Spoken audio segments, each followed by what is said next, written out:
Hello and welcome to another episode of Mortgage Video Mastermind, where we bring you professionals who share insight into the latest trends, tips, industry, technology, and services to help you create more videos to use in your mortgage business. Well, hey there, good morning and happy Friday. Welcome to another episode of our Mortgage Video Mastermind live feed. My name is Ginger Bell, and today I have a great group with us.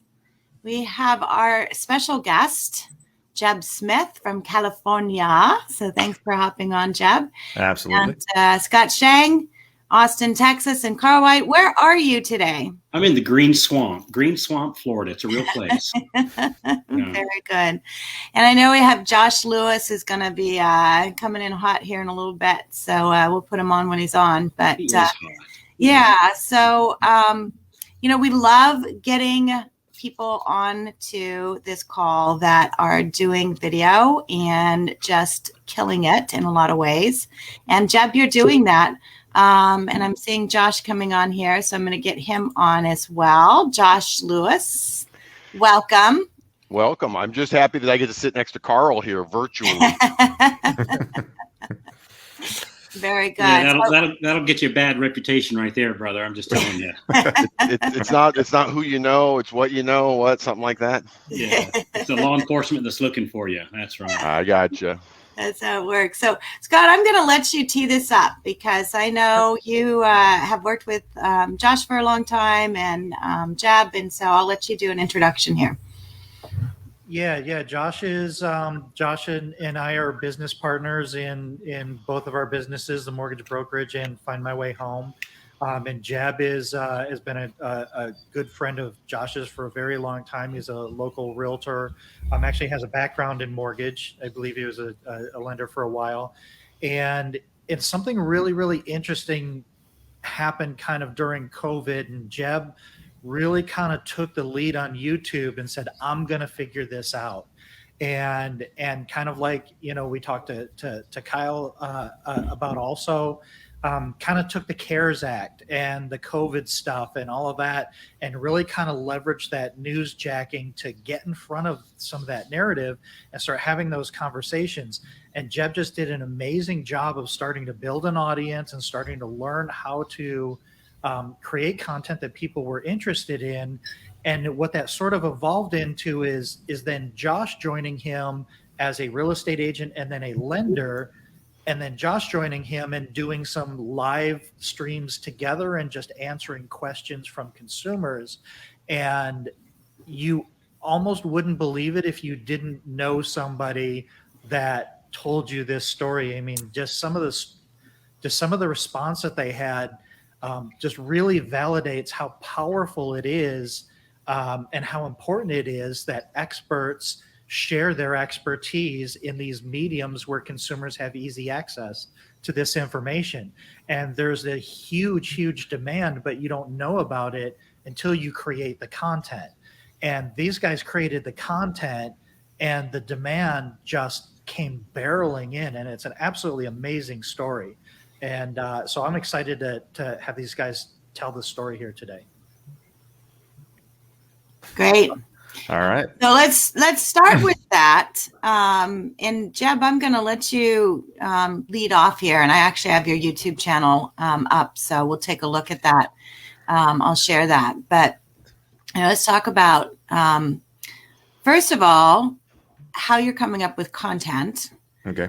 And how often you're doing that. So I'm going to pull up your YouTube channel here. Got it. If you're cool with it, Ginger, I just want to tell a little bit of the backstory, right? Absolutely. And then you can get to where we are now, and then we can talk about content and all that good stuff. So, this goes back.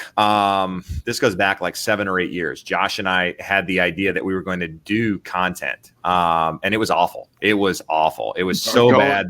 Don't show the videos yet. There's awesome videos. There's a lot of awful video out there, and not to say that it's great now, but it was way worse back then. And quite frankly, we didn't really. I would do like one video a month. It was completely scripted. It was reading a teleprompter. but it was getting used to being in front of the camera. Right. And it was primarily at that time just real estate market updates.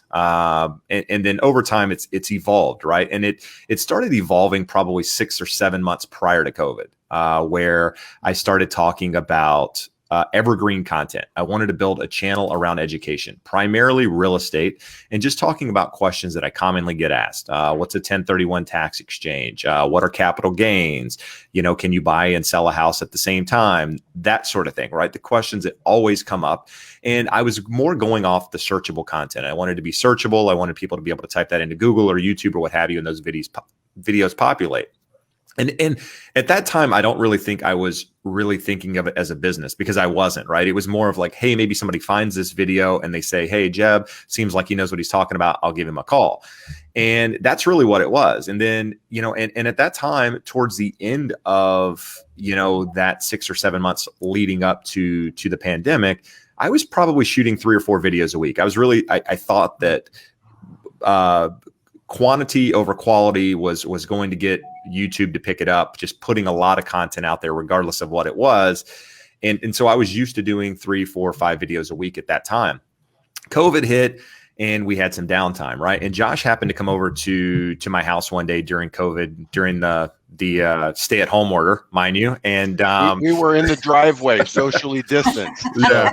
Don't worry, we weren't sitting on the Full couch next to each disclosure. other. Yeah, full disclosure. Rules. And we started talking about forbearance, and the channel again was built around education and help people understand different things. And so I did a video on forbearance, and it kind of took off. And I started thinking, okay, there's something here. There's something that people want to know. They're scared. There's fear. How can we provide, useful information to kind of, guide people through this tumultuous, this tough time? And so I did a lot of content around that, and obviously got burnt out on the whole CARES Act and all of that stuff, just because there was so much out there and it was just changing and what have you. And so, to get back to what you said about creating content and all of that stuff, is that I had a background in lending, right? I was a mortgage broker for over 10 years, was on the front lines, had a company, did the whole thing, and still followed mortgage guidelines today, but not like Josh and Scott and these guys, right? I'm not in the trenches, so to speak. And so I've always, whether I was on the real estate side or the mortgage side, saw that there was a lack of information out there. People are drowning in information. They're starving for wisdom, right? That's something that one of my mentors would say, that there's a lot of information out there, but people don't know how to get it or consume it or know who's trustworthy or what have you. And so I tried to take topics and questions that I remembered from my mortgage days and just break it down in really simple terms where people can understand it, not be salesy, not ask for anything, because as a real estate agent, when I'm talking mortgage, I get nothing out of it, right? That there's no benefit for Jeb to refer them to a mortgage lender other than knowing that they're in good hands and taken care of. And so that's been the basis of it. And from there, it's, obviously I tie in real estate to the mortgage side, but there's, mortgage is more complex in my opinion than the real estate side. Real estate's the more fun side, if you will. People get to go out and look at properties and decide where they're going to put their family and remodel the kitchen and all that good stuff. The mortgage side is complex because, if their credit is messed up, or if there's something going on with their income, that's not something that can be fixed immediately in most cases, right? It takes some time. It takes some explaining. You have someone on one side basically just telling you what needs to be done versus guiding you through that process. And I think tying all that together is kind of what's built the channel and allowed it to be where it is. And bringing Josh in, obviously, as that expert, right? The guy that truly knows the guidelines, can put a file together, can tell us whether or not it works. It just makes it even better. I mean, Josh has been doing my clients' loans for, I don't know, the last 10 years or so that I've referred them to him, where he's been kind of the guy. Since you retired from doing the loans yourself. Yeah, exactly. And so obviously you want somebody that is going to do a good job and is going to tell you the truth, whether it's what you want to hear, what your client wants to hear or not. It's what is fact. And that's what I pride myself on being able to deliver news, communication to clients, whether it's good, bad, and different, and just making sure that we're all on the same page. And I feel like Josh is that person that knows his stuff, and I can trust what he says. And and therefore Josh has obviously been an integral part of the live feeds, and through it, it's obviously done well, and I think Josh can contest to that. Yeah, there's two pieces to it. When Jeb started making more of the videos and posting to his channel, we first got shut down in March, April. We all had more time. So both of us as professionals in terms of creating content, but people being at home and having content to consume or wanting content to consume, because, after a while when you're home 24 hours a day, there's only so much TV. We didn't have any live sports then. So what Scott and I started doing was live stuff on our Facebook channel, the smaller YouTube following we had, and maybe you would get 15 to 20, 25 people would show up for a 20-minute live update on what was going on in the market, which there was a ton, the same things that Jeb was talking about. But it sort of told us, without a big following, we're getting 15, 20, 25 people to tune in. At the same time, Jeb's building the big following and subscribers, growing from 900 subscribers on the YouTube channel up into thousands. So Jeb and I started talking at that point, saying, maybe there's something here with the live. I mean, his focus was the recorded videos, but said, I don't know, let's test it. So Jeb started testing with the weekly live, and that element, something that Scott said is really important to this. It's been very important from Find My Way Home when Scott started it back 14, 15 years ago. It's been important for us at Buywise, and it's very important for Jeb in his channel. The market, both real estate and mortgage, people are pushing this idea of an easy button, that it's all about lowest cost, lowest rate, lowest fee, easiest, whoever has the best app, best website.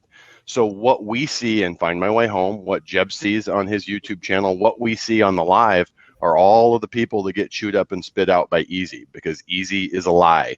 For the most part, 10, 15% of clients are easy clients that can go through that call center mortgage experience, can call up a Redfin agent and just simply throw out an offer. The 80 to 85% of clients need expertise, and that's what we're delivering. Jeb's delivering it in his recorded videos. He sees what's coming up, what questions are people asking me, so let me make a detailed recorded video about that. And in the live every week, we get a live read on what are people running into, what are the problems they're having, what are the questions that they have, and what's top of mind for buyers in that moment. Like Jeb can talk about this, but it changes over time, not so much from week to week, but the questions that people were asking last fall, and then what they were questioning or asking early this year when the market totally shifted into turbo. Everyone then wants to know, well, it's hard to win a bidding war. Should I buy a new construction home so I don't have to deal with that? And now we're getting the big questions. Oh, should I not buy because now the market's going to crash because every other idiot YouTuber is making market's going to crash videos. So it's cool that you have your finger on the pulse of seeing what are real buyers, a volume of them. We get, throughout the 2 hours of Jeb's live every week, 200 to 300 people at any one time, and 1,800 to 2,000 through the 2 hours, and you're getting a real nice live read on what our clients are thinking at a much higher volume than we're ever going to just by looking at your inbox or picking up phone calls. Yeah, and Carl kind of has brought this up before on where do you get content, and there's something so incredibly valuable about having that real-time feedback loop. And like Carl, you've talked before about going to first-time homebuyer Facebook groups and seeing what kind of questions that people were asking. But that's really, really interesting. So Jeb's doing recorded videos, putting them out there, checking the feedback, and then that's sort of navigating. And that's what we did with Find My Way Home over the years as well. You put content out there, you see what the feedback is, and it sort of pulls you through what the topics are that consumers are concerned about. Well, see, now I got another source. All I got to do is go watch Jeb's videos, and and I say that just kind of tongue in cheek, that there's nothing wrong with watching other successful videds and taking that basic message, putting your own spin to it. I mean, my gosh, we look at the news any given night, like it's one story. But you got 5 different networks with 10 different journalists giving their view of it, telling the same story but in their own special way. And so there's nothing wrong at all. I'm not given permission to go do it with Jebs, but no, absolutely. I mean, that's where the content comes from, right? I mean, Scott, you mentioned earlier Kyle, right? Kyle and I did the same video about the same time. His has 500,000 views on it. Mine has 170,000 or something. So, I mean, and look, combined between those two, you're talking 750,000 views on something that we all view here as rather simplistic, right? An FHA loan. Like, how much more simple does it get than the basics of an FHA loan? But that just shows you how much there's a lack of information out there. And when people call a lender to get qualified, they're just being told, hey, listen, based on this, you qualify for an FHA loan, without ever explaining why, right? And so these videos, we don't necessarily say this is why, but we go over the requirements of it. And that helps people understand that, okay, this is probably where I'm going to be when I have that conversation with a lender. And if you're a lender, you should appreciate these videos, because the home buyer is going to come in with better questions. They're going to come in with some sort of education into the process, unless they're getting information that is false to begin with. But the more educated your home buyer is, whether they're buying real estate and or mortgage, the better quality the experience is going to be from both sides. And I think ultimately that benefits everyone. Jeb, do you buy traffic at times, or you just post? No, it's 100% organic. I've tried to just build it, seeing what people, what naturally people, go towards. I have an idea now of what people on my channel want to see. And I'm in the process of kind of redoing some things in order to go that direction. I mean, I as I mentioned earlier, I came from the position as to just post anything whenever, whatever's on the top of my mind. It's like, get in the office that day and say, okay, what are we going to talk about? Oh, let's talk about that, and film it. And then in 2 hours, it's ready to go. Trying to go backwards now and say, okay, over the next 2 weeks, this is what I'm going to film, and get away from the headline type news, and just try to get to more, not necessarily evergreen content, but tie in the evergreen with what's going on now, so that it just offers a better experience, I think, from the viewer side. And have you found, like, when you do these videos, are you sitting at your desk normally, or outside, or green screen? Like, what are they? No green screen. Never outside. Just primarily at my desk. I mean, I'm the most comfortable at my desk, right? I have now where I can literally film from my camera directly to my computer, which makes it really easy, where I don't have to deal with an SD card, taking it out, any of that stuff. So directly from the camera to the computer. The lights are at my desk, but it makes it really easy. Occasionally I get bored with the videos just because the backdrop's all the same. And so you might change the lighting or change whatever. But I think simplicity over anything else. People don't care. I mean, I recently went and just did a gray background and a white background, right? We had the rolls of paper, which you could use as a green screen, but we just had the white and the gray paper. And I filmed one on gray about 2 weeks ago. And I did this originally, like going back 2 years ago, a year and a half ago, when we really started this thing. And I had so many comments where people were like, I love the background. It's so clean. And that to me was somewhat eye-opening, because, you watch a lot of these videos where it's dark, kind of like it is at the moment. And normally I would have lights on and all that stuff, but people don't really care about that. They want good information, and they want somebody to be able to convey it in a way they can understand it. And I think that is the most important piece, is just being able to convey that information in a way that people can take it and actually use it. Yep. So we have a question in from Elizabeth, and she wants to know what camera you're using. And I think everybody can answer this as far as what they're using. Yeah. I use a Canon A7 III, kind of on the more expensive side with regards to cameras. And then I use the lens. I have a couple different lenses. This one is a wide angle lens, just so it gets the background of the office. And I think it's a Tamron, which is compatible with Sony. It's a little less expensive than the G series Sony lenses, but this one is a 17-28. So it's a wide angle. And I think, all said and done, this whole thing's about $3,000 or so, the setup. And I know, Scott, you're using a Canon as well. Use the EOS R. I know because I just got it. Yeah. Yeah, that's just under 1,000. You could call it 1,000. It's like 997 or something like that. And then it's what am I using? A 50 millimeter lens, and that's the one that gets the depth of field and blurs the background a lot, 50 or less. Through your aperture. Josh, how about you?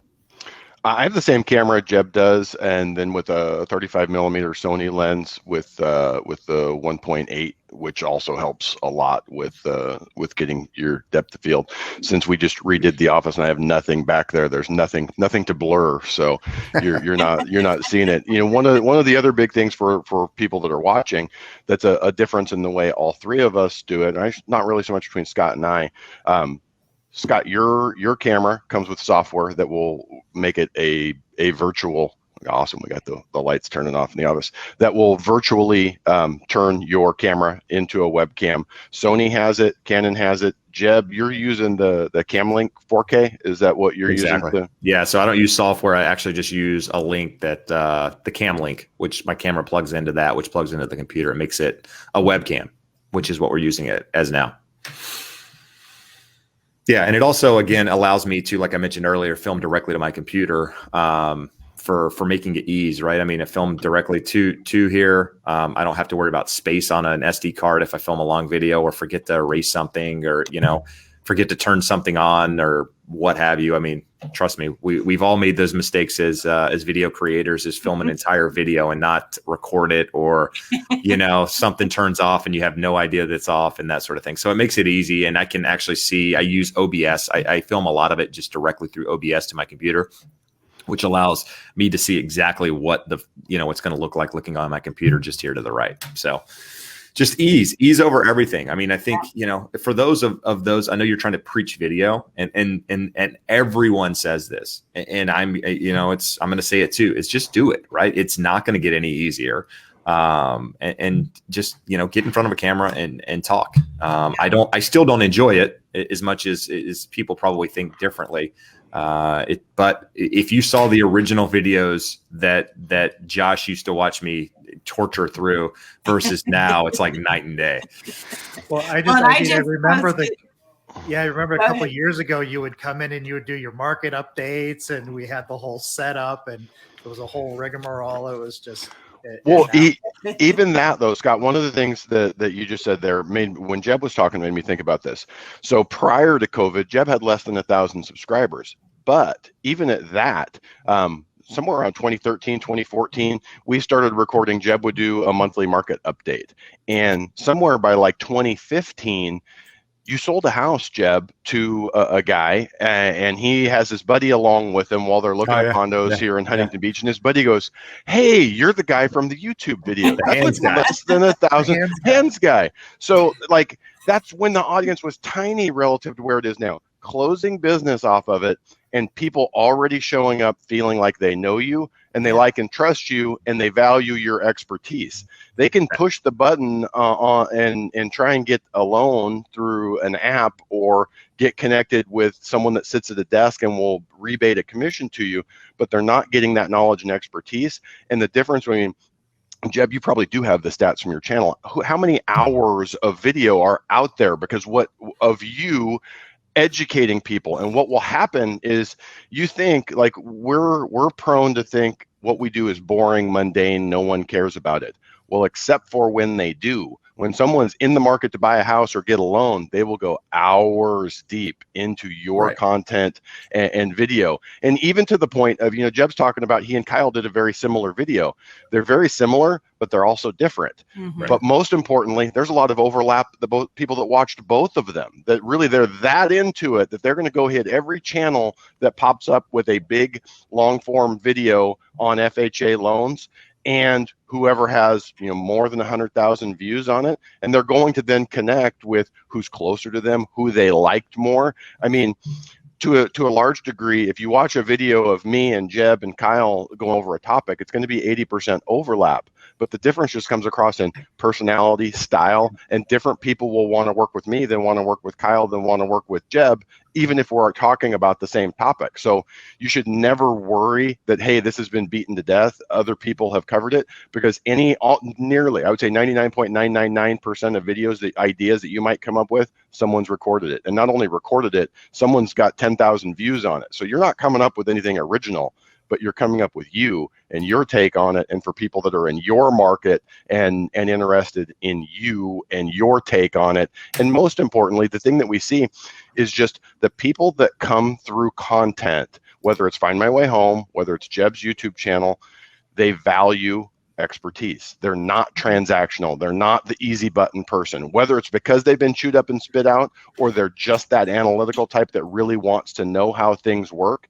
It's a different type of consumer. We've all had, on the mortgage side, if you are a mortgage expert and you like to have this consultative experience and it's not just transactional, we've all had that person that is a Rocket Loan customer and they're like, nah, just what's the rate? What's the fee? Just give me numbers. And they don't want that. These are not the people that you're going to get through the content. The people that are coming through content are the ones that want to go deep, that want to be led and guided and are going to have really good questions. And to that point, I was going to bring up, just this week, we had 2 different people show up on the live that asked, just like peppered us with a string of questions, 2 or 3 each. And if you look at them on the surface, you're like, those are really basic questions. But the thing that I took from that is, like, we can't be basic enough. Like, things that we think are super basic, people want these answers. They want to know that. And most mortgage professionals, most realtors are not giving people that basic fundamental knowledge. Yeah, it's great, use like a sports metaphor. It's great if you can do a crossover dribble and then make a fall away jumper, but most of the time that's not needed. You just need to dribble down the court, make a pass to an open guy. So it's that fundamentals that people want before they care about the fancy stuff that you can do. Yeah, you're saying don't overthink it. Yeah, that is most people's problem. Absolutely, overthinking it. Yep. So I want to talk about the live. I'm sorry, Jeb. No, go ahead. I think there's a lot of things that are happening in the live that you're doing. So my first question is, do you have a schedule? Do people know, hey, it's just like we do this on Fridays, it's the same time. Do you find it good to have a schedule, first of all? Absolutely. Yeah. So every Wednesday at 5:00 is our time. Primarily do it at 5 because, we're not just California. We have East Coast viewers. We have viewers, all across the United States.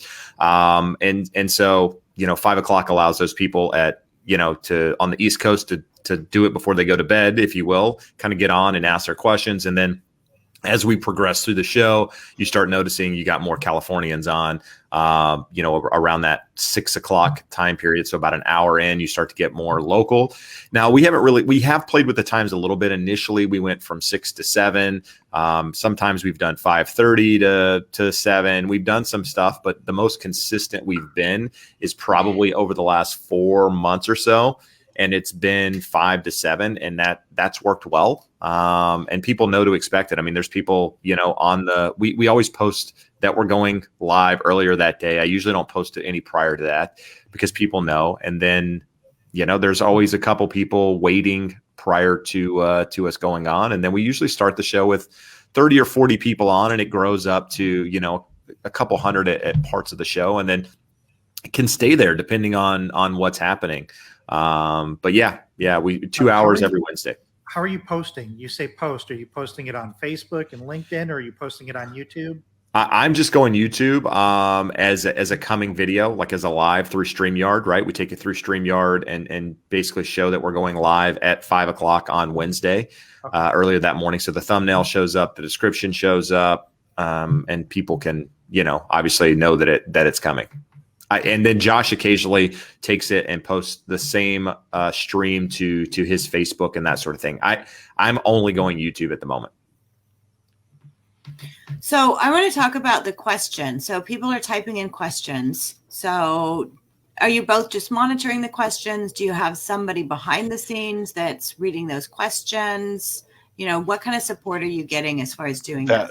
One of the most amazing things to me when Jeb answers that question about who's answering them and who's looking, one of the most amazing things to me is there are people out there that want to be part of this. So Jeb has a moderator that not only is she a volunteer, they're helping us moderate every week. She will do super chats and pay Jeb money for the right and honor of being a monitor. So I didn't mean to jump in on that, Jeb. I just want to say it blows my mind that she's a volunteer moderator and happily they're the first one every week in the chat. Okay, so tell me about that. So you have someone that's a volunteer who has become a fan. Right? Yeah. Correct. Yeah. So you have subscribers, which is a whole nother. I mean, we could do an entire, series just on what that looks like. So as a subscriber, they have to pay money to subscribe to your channel, right? Well, no. So no money to subscribe to the channel. It's free to be a part of the channel and to get updates and what have you. But you have people that feel like they're they want to be part of something, I guess, almost like a super fan to some extent. And she was always on videos, and I think at some point I reached out to her and said, hey, look, do you want to be one of the moderators of the chat? Right. I mean, things happen in there. Because we're reading questions, and to answer your original question, who's reading the questions and figuring out what's going to post? Josh and I primarily, right? We're going through the questions and figuring out a lot of times we'll go in order. Sometimes we'll see a question that just stands out. We want to get to it. Sometimes you have people pay money to get their question thrown to the top, and we answer those first. So I want to hear about this because Scott has told me a little bit about this. Right. That wasn't even a question, I don't think, right? That was just somebody paid money to make a comment about how much you guys helped them. Right. And you get that too. Yeah. The one that Scott specifically is thinking about, Jeb, this is one blew my mind. The guy asked a question. Jeb and I took about 3-4 minutes and answered it. And after the question was answered, there was $100 super chat that pops up, and he says, thank you two so much. I've asked 10 different people that question, and no one could give me a straightforward, honest, accurate answer. And that's the value that he found in it. Gave us $100. We call that my 805 money. Yeah, I mean, we made. I mean, like there's been nights where we made over $300 in super chats. Okay, so tell me about the super chat. So they pay you money through a super chat.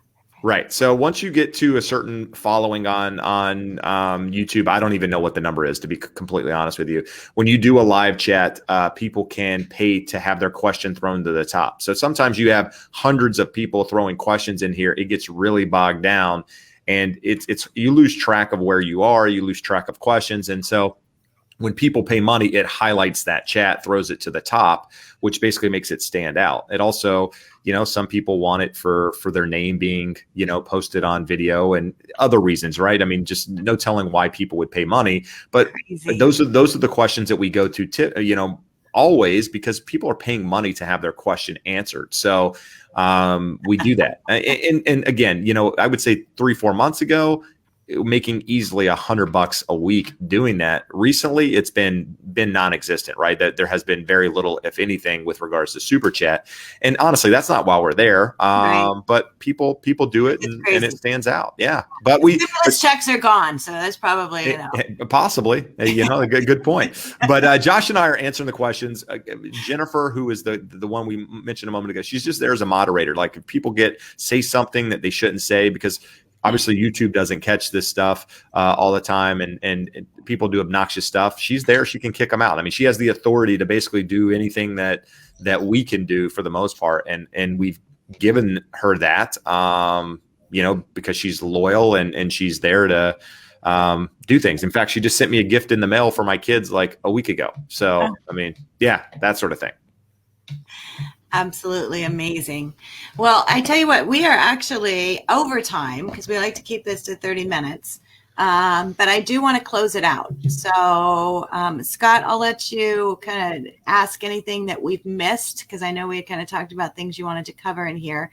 And then I'll let Jeb and Josh, you kind of close out with your, expert advice as far as what do you tell our viewers as far as getting started on video? Go for it, Josh. So Jeb talked about just doing it. That's really important. Just do it. And if you're awful, do it more, because the only way to get less awful is to do it a lot. I've always been, going back to 25 years ago when I started in the business, we would do events at hotels and have 100 people in a room. You're like, hey, I can stand in front of 100 people in a room and talk, so I'll have no problem talking on video. It's a different thing. So no matter how much experience you have talking live, you have to get used to talking to this stupid camera. Scott and I would joke for the longest time. We would record video and he goes, I don't know who that boring dude is on those videos. You need to get the real guy to actually show up. So do it often, practice, get the awful bad ones out of the way as soon as you can. The second piece, if you look at Jeb and I's office, you've all been to a successful realtor or mortgage guy's office, and they have the coolest looking office, and there's sports memorabilia and trophies and a little sitting area. And you go, I want one of those cool looking offices. If you want to do a lot of video, you don't get to have a cool looking office, because all of the bullshit that makes this possible has to sit out on your desk at all times. If you put it away, you're not going to get it back out and make the videos. So if you go into Jeb's office, there's 3 lights permanently affixed to his desk, his camera, there's all sorts of the cam link, everything stuck behind the computer. So, and that's not unique to Jeb. It's not unique to me. If you go look at any of the people that teach video, they're going to say, okay, here's what my studio looks like, and they back away, and the picture is an awful looking office. But when it shows up on video, it looks just like where Jeb's sitting, except normally he has his lights and he'll have his other items there. So everyone has their nice setup, but it's all smoke and mirrors. It's truly TV magic in that the office looks terrible, but when it shows up on video, it looks really good. And the only thing that's important about that, even if your setup didn't look that great, you have to have the video, you have to have the camera, you have to leave them sitting out, because if you don't, you're never going to get around to doing the video if it's a 15-20 minute process to set up. Yeah, no. And I would just add to, if you don't know what to film, if you're thinking you're sitting there as a mortgage professional or whatever, wondering what you film, write down questions that clients have for a week. Right? Take those questions, because those are real questions that people have. If one person has it, guess what? A lot of people have that question. Now, Carl mentioned earlier about going out, finding a video that's successful, redoing the same thing. That's also something you can do, but maybe you don't want to start there, right? Maybe you don't want to start with a 20-minute video on FHA loans because of the complexity of the editing and what have you, and all that stuff that you could actually outsource. Start with basic questions. Just get used to being in front of the camera, answering that question.